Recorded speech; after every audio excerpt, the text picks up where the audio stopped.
I'm kind of excited about this little presentation. At the virtual coffee deal that we did last Saturday, I sort of brought this up because I think it's such an important thing for people to understand. And I wanted to go into detail. I had a consulting client that emailed me while I was on vacation. I was gone for almost 2 weeks on an RV road trip with the family through parts of Utah, mainly Utah, and obviously back through Nevada and so forth. But because it seemed like such an emergency, I kind of dropped.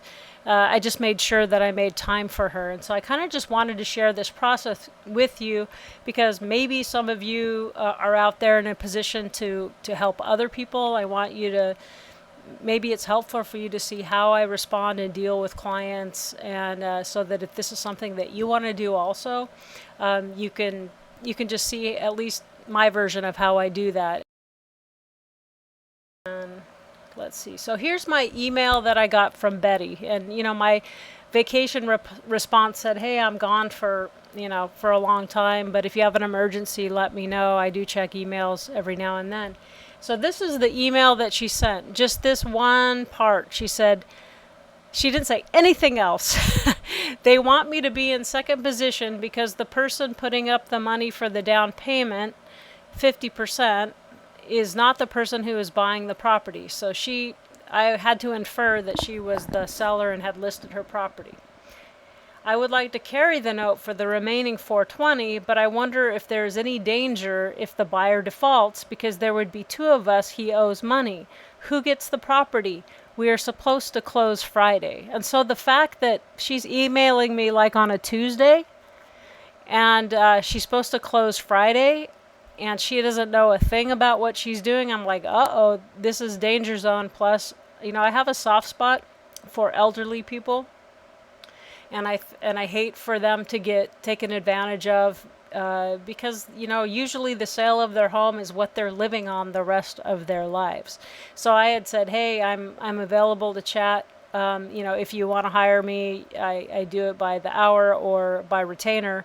And then she said a little later in the day, oh, thank you so much for your rapid and helpful response. I live in St. George, Utah, which is funny because I was like within miles of her at this time in Zion and some of those areas. I had a great title agent answer most of my questions, and I think I am good for right now. I will email you tomorrow if I decide to initiate a phone call.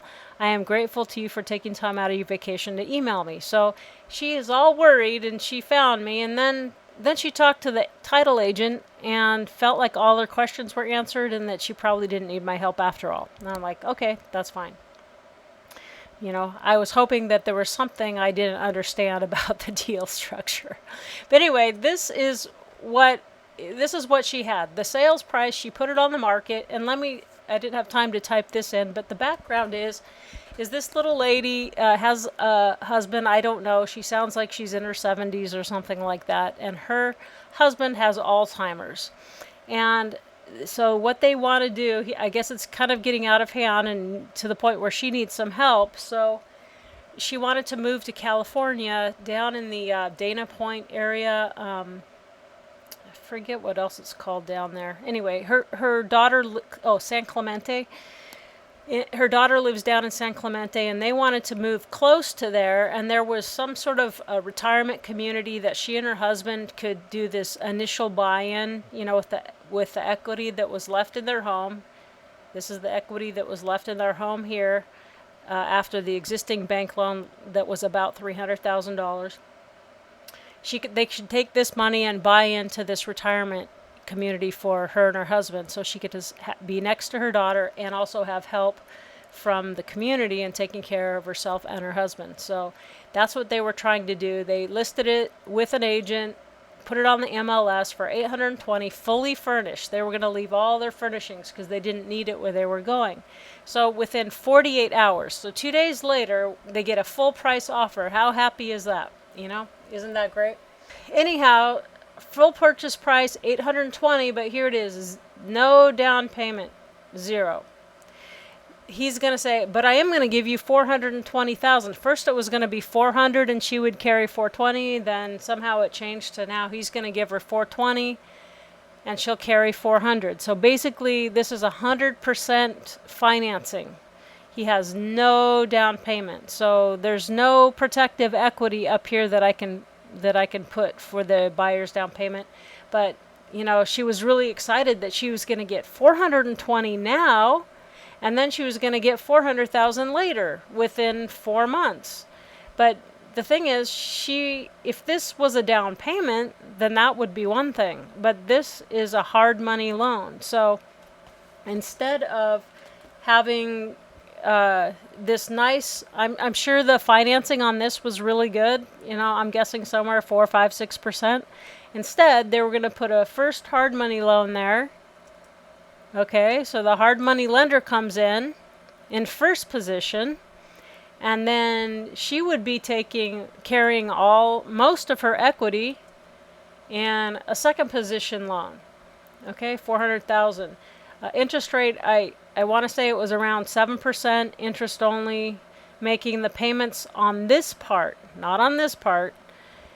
The payments would be something like $2,300 a month with a balloon in 120 days, 4 months. He said, in 4 months, I'm going to be selling some other property and I'll be able to pay you off. I really want this property. We're coming into some prime vacation rental by owner.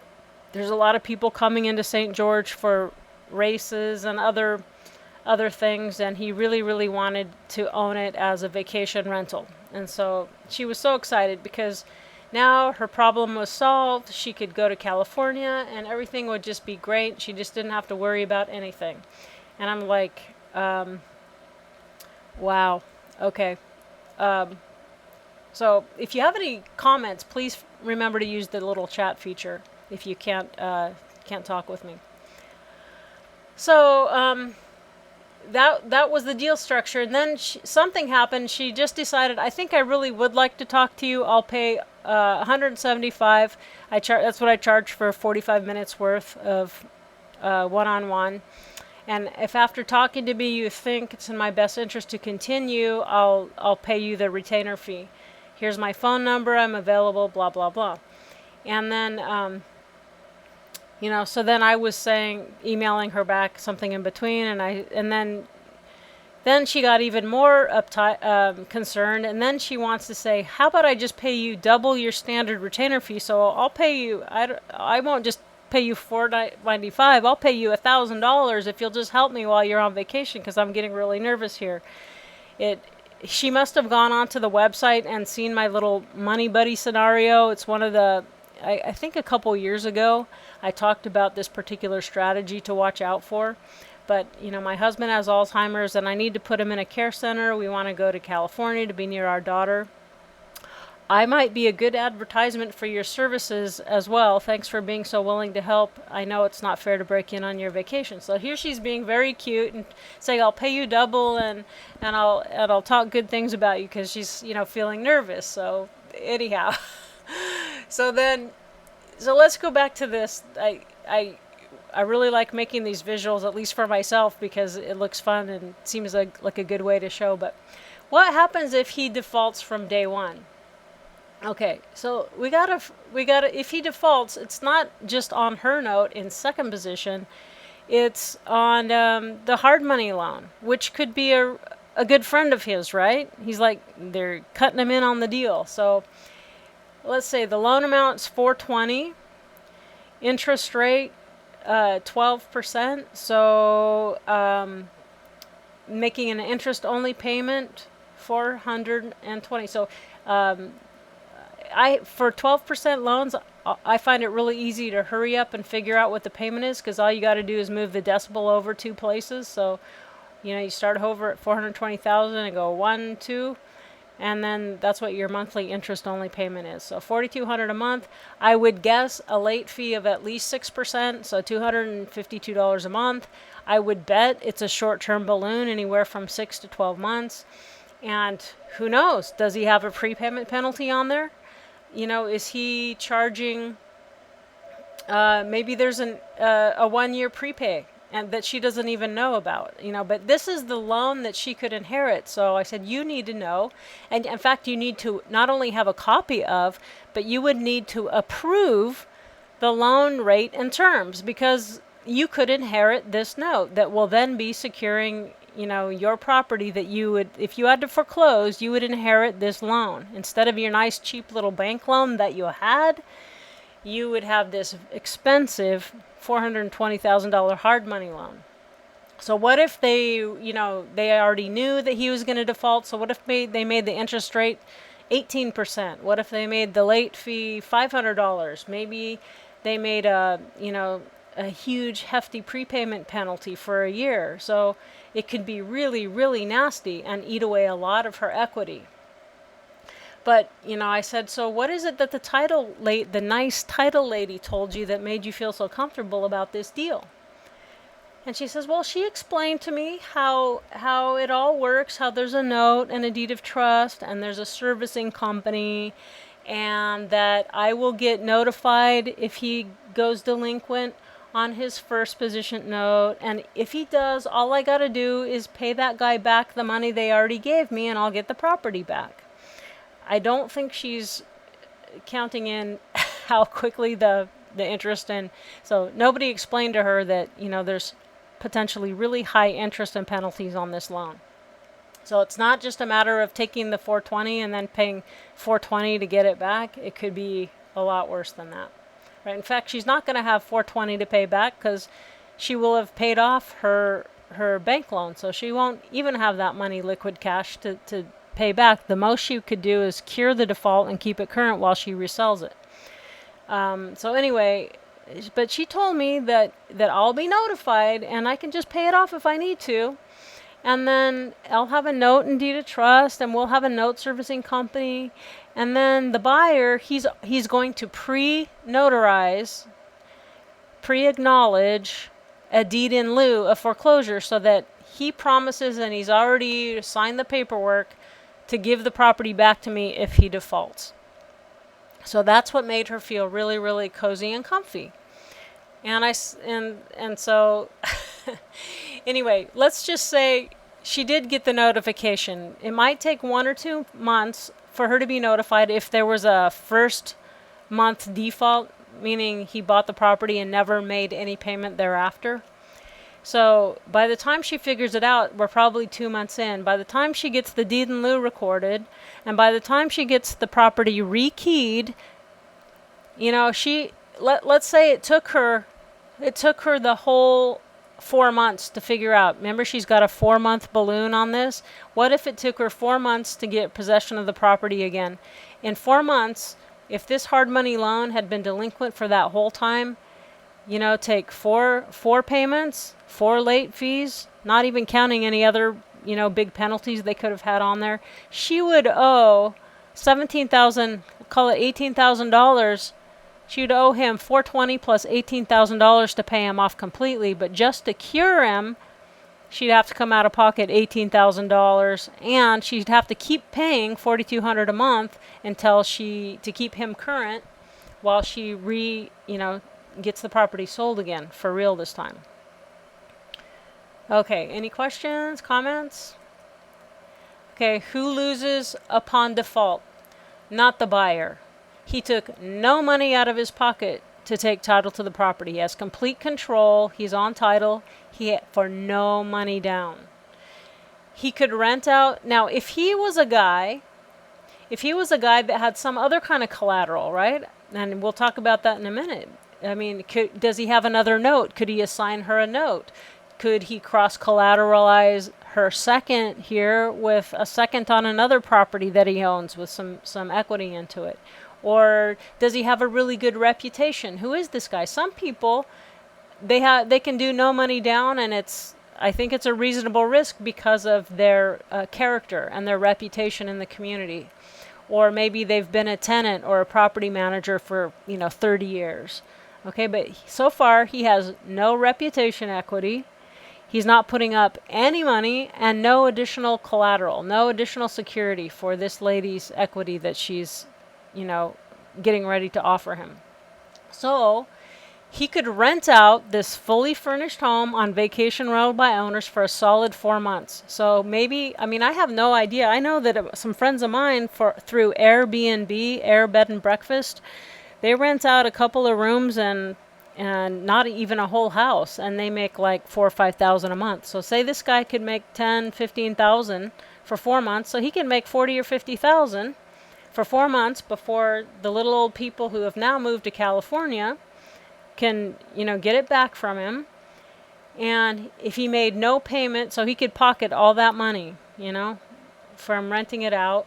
And if he was so inclined, he could take out all of the furnishings, right? She left it fully furnished. Maybe he wants those furnishings for another property he just bought, or just to sell them for whatever, nickels and dimes he can. So I said, you have to, worst case scenario, think that he's not going to pay you or the first, and he's going to clear out the property. And so by the time you get it back, it may not be in bad repair, but it may be stripped of all the furniture and the appliances and things that you left in it. Okay, so by now she's starting not to feel quite as happy about this deal, which I'm glad about. Who loses upon default? Not the hard money lender. Look how safe and cozy this guy is here. He's basically got a 50% loan to value loan against a nice property. This is a nice property, $820,000 property in St. George. It's a very popular vacation and retirement area. He's making I didn't see the note, we didn't get that far, but he's going to be making a solid 12%. And if he doesn't get paid, he still keeps making 12%, plus he'll collect late fees. Maybe he's got a big prepayment penalty in there. And just to put the loan together, he'll probably make 3 to 5 points, which is anywhere from $12,000 to $21,000, right? He'll probably make that much putting the deal together. And how do I know that he's not splitting it with the buyer? He says, hey, let's do this deal together. We're both going to make out. We'll divvy up the equity we can swipe out of this nice older lady here. So let's say he takes 21,000 as points. Maybe he's going to give the buyer 10 grand to walk away with. Okay, so now they're both making a good deal here. And this guy, he's not worried. He could sit a long time before this protective equity that's sitting on top of him evaporates. And so let's say, like if they're on top of it, there's a default, and they record the deed in lieu, and then they take possession of the property again. But in the meantime, they still have to keep making him his 12% payments, or if they don't, or if they're busy, or they have medical problems, or they're just overwhelmed and they don't act in a very timely manner, this guy can foreclose and wipe them off completely. So then let's say his 420 has built up to 450. So now he gets a $820,000 property for $450,000 basically. So then he resells it and puts, $250,000, $300,000 in his pocket, probably more. And maybe the buyer and this hard money lender, maybe they're buddies. Maybe they worked that out and they're just going to make a killing on this thing. So the buyer can't lose because he has nothing into it, only money to put in his pocket. The hard money lender can't lose because he's so safe here. That's where you want to be. If this deal would make so much sense if the buyer came in with a $400,000 down payment, then this would be protective equity. Hard protective equity, and then the owners could carry a 420 owner carry note, right? That would be respectable because there's so much protective equity sitting on top of you, protecting you against financial loss. Okay, the realtor's not going to lose, is he? I would guess he's going to this investor guy who has this really creative no money down scam. I'm not hesitant to call this a scam. And he says, hey, if you get this accepted, you can have my side of the commission. So you're going to double end it. So let's say it's a 5% listing, $820,000 times 5%. For 48 hours of work, he had to throw it up on the MLS, and 2 days later, he's going to pocket a $41,000 commission. That's probably pretty pretty tasty to somebody, isn't it? And then it's not his problem if it defaults, because down the road, if the lady has to get possession again, she'll probably list it with him again, and he'll get another commission, right? So he's going to get money now, probably a chance to get money later. The fact that this agent would even consider letting his client accept this offer, and that it was down to her finding some random person on the internet named the Note Queen to talk any sense into her, this is frightening to me, folks. I mean, if you gotta search the internet, try to find someone you trust and who knows what's going on, and you can't trust the title agent, your real estate agent, oh my gosh. That means either they're totally clueless, and that's not good for real estate agents who are counseling and involved in people's fiduciary matters. Not to know a thing is scary. The fact, or he's unscrupulous, or he was just saying, hey, I'm in it for me. I know we're going to make out on this deal one way or the other. The fact that the title agent didn't have the bigger picture bothers me too. I mean, she could, the title or escrow agent, they're all going to be fine. They're going to make their money just for closing the deal. As long as they do the technically correct things, they were technically right. You're going to have a note and deed. You're going to be notified if the first is late. You're going to have a deed in lieu that you can get the property back if he defaults. We're going to have a note servicing company taking care of your second there. All those things were technically correct, but big picture, just horrible. And putting 100% of risk on the seller.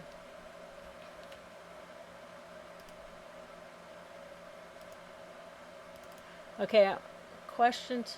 Oh, yeah, questions that ask the seller before the sale even takes place.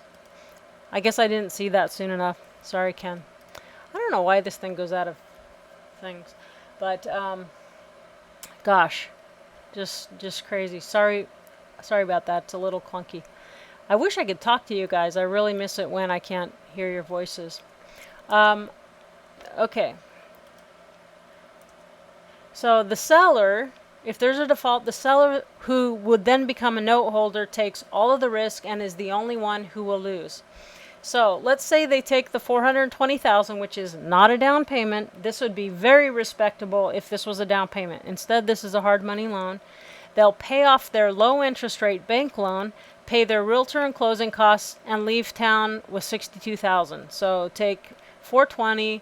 Subtract the existing loan, $300,000, 2% closing costs, realtor commissions, $41,000, and that's all they'll have left. They'll be expecting about $2,300 a month for 4 months, so that's about $9,000 in interest over the next 4 months, and then they'll be expecting a $400,000 check inside of 4 months for a total of $471,000. Okay, now that sounds exciting. It just seems like somebody came along and answered their dreams. Okay, let me see if I can catch this question. Yeah, when did they buy it? How much? I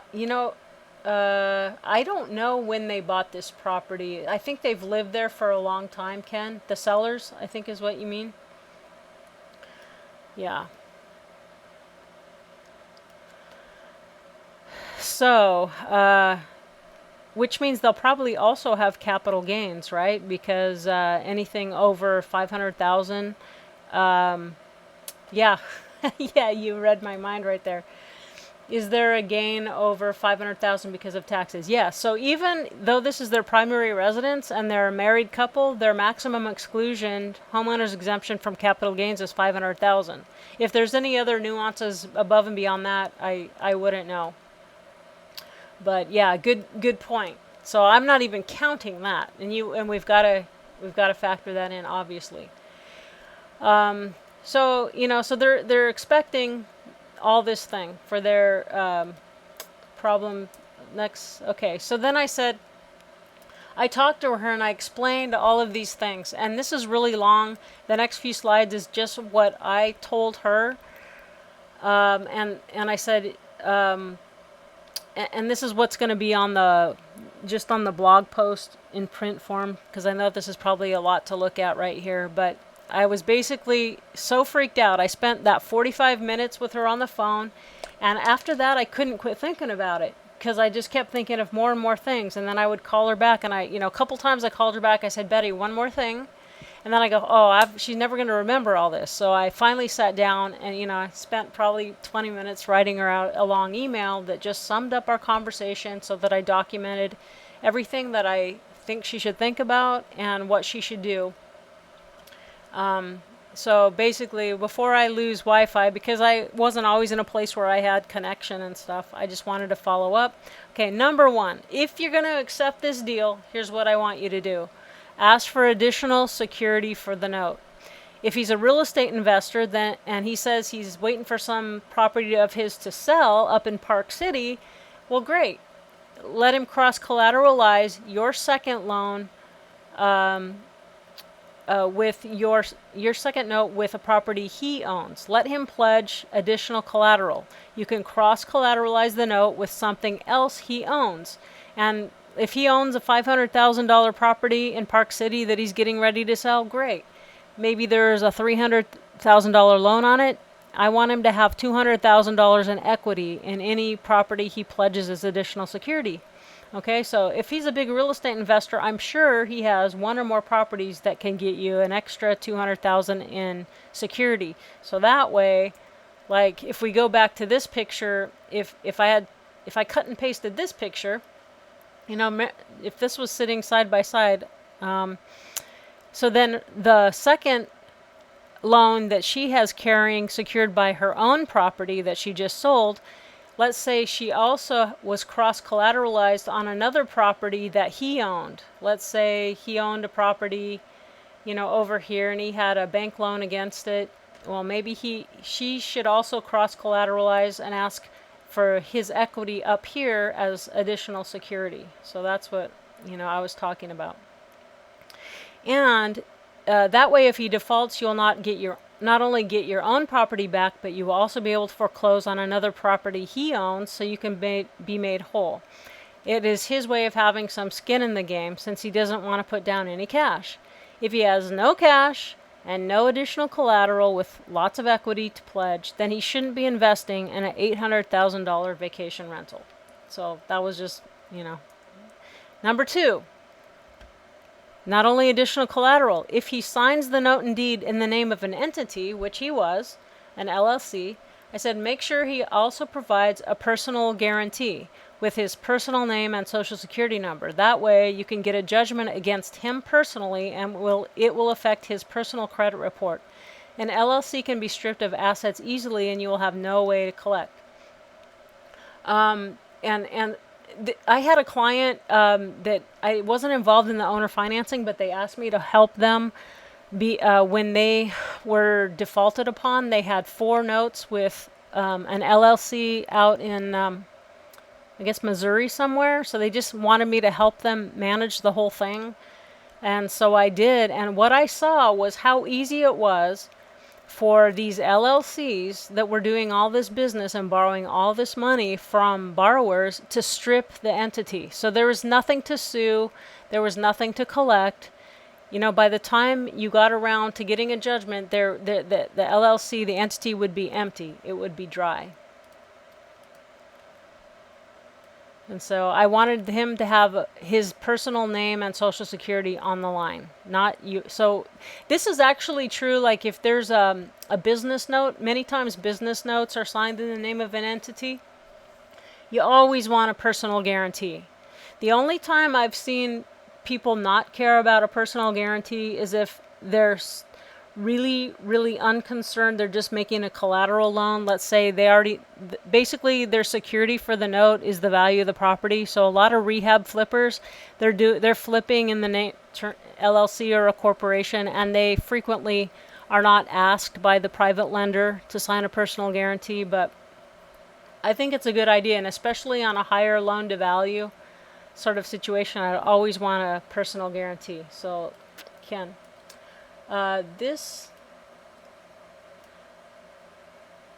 Right. So Ken is saying this is a good time, this time in the market, to sell without owner financing or hard money. She can use the sales proceeds on a normal sale and put it in notes, and maybe a good idea to rent instead of trying to buy another property.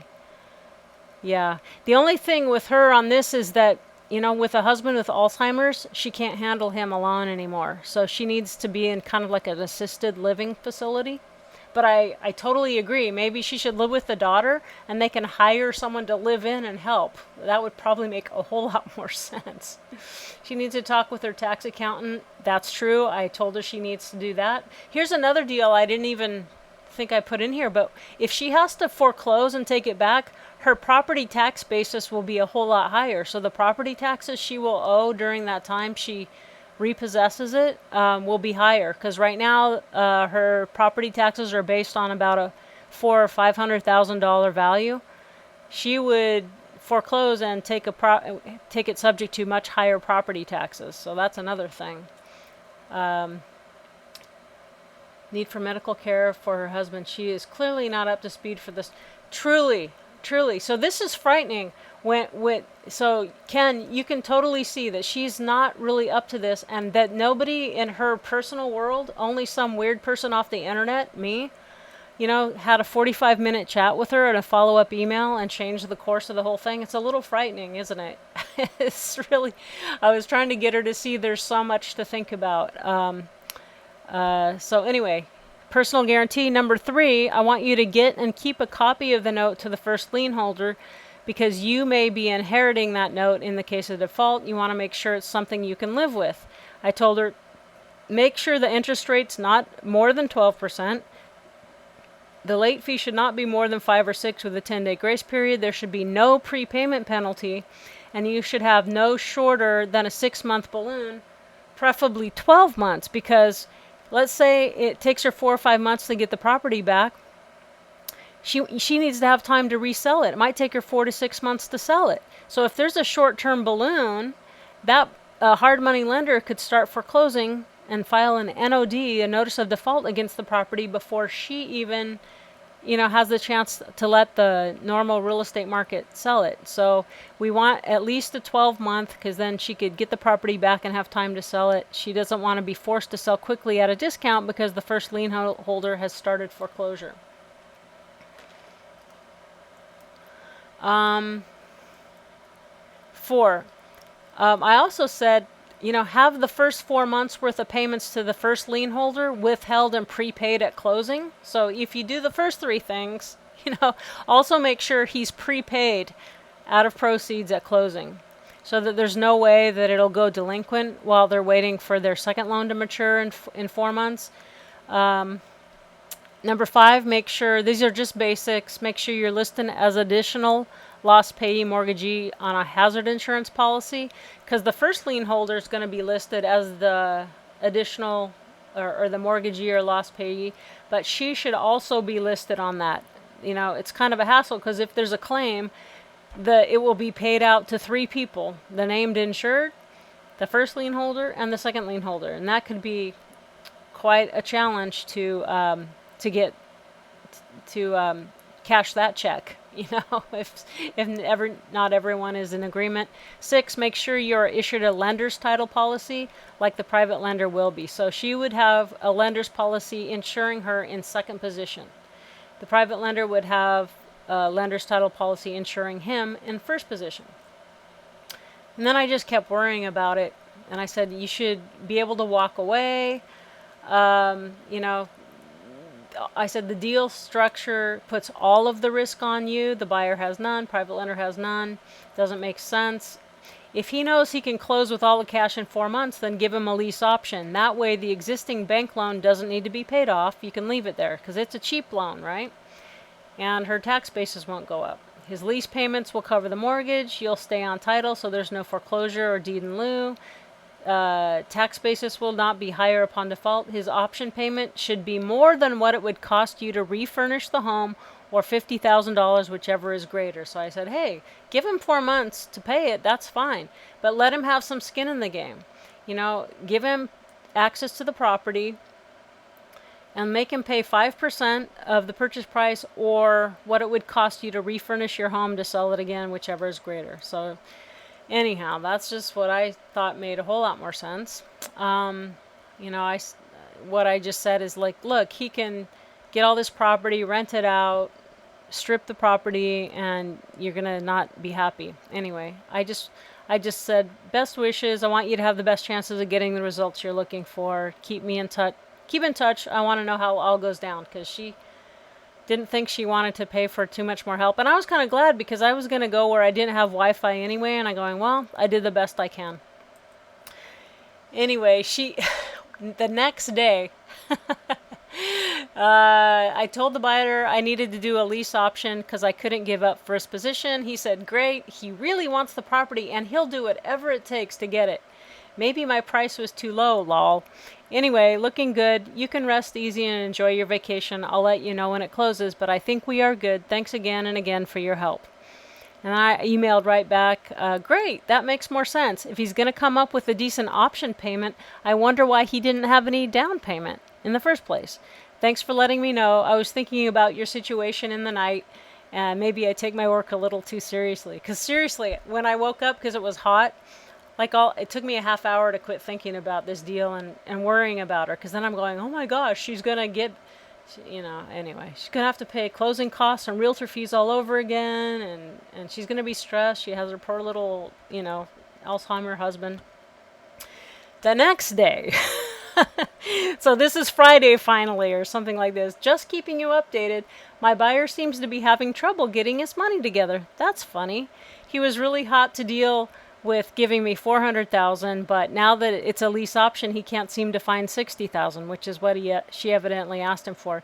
We may have just saved me some major heartache. Anyway, my agent is looking for more traditional buyers. I will keep you posted as things go along. So anyway, I was like, oh, phew. This little sentence right here, we may have just saved me some major heartache. To me, that's kind of where I get to feel like I'm on the, knight in shining armor, or kind of why I do what I do. It gives me great satisfaction that if there's a handful of people out there that, I helped them either get something they didn't think they could get or save them from a big disaster, it really makes me happy. And plus, my mom's really proud of me, too. No, just kidding. But anyway, so basically that's it for today. Because I'm going to be gone, our next teleconference, if you're available, I would love to have you join me just for hanging on the phone, answering any questions, going over deals. It's called Virtual Happy Hour. It's usually on the second Wednesday of the month. This month, because I won't be back from the trip yet, it'll be on Friday the 13th. The afternoon of Friday the 13th. So if you're not superstitious, join me that day. We can say hello real quick over a virtual glass of wine or whatever you drink. Peggy, great. Great info as usual. Thank you so much, Peggy. It's always a pleasure to hear from you and have you on board. And so let's go out there and change the world one transaction at a time, okay? I appreciate you guys. We'll talk soon. Take care now. Bye-bye.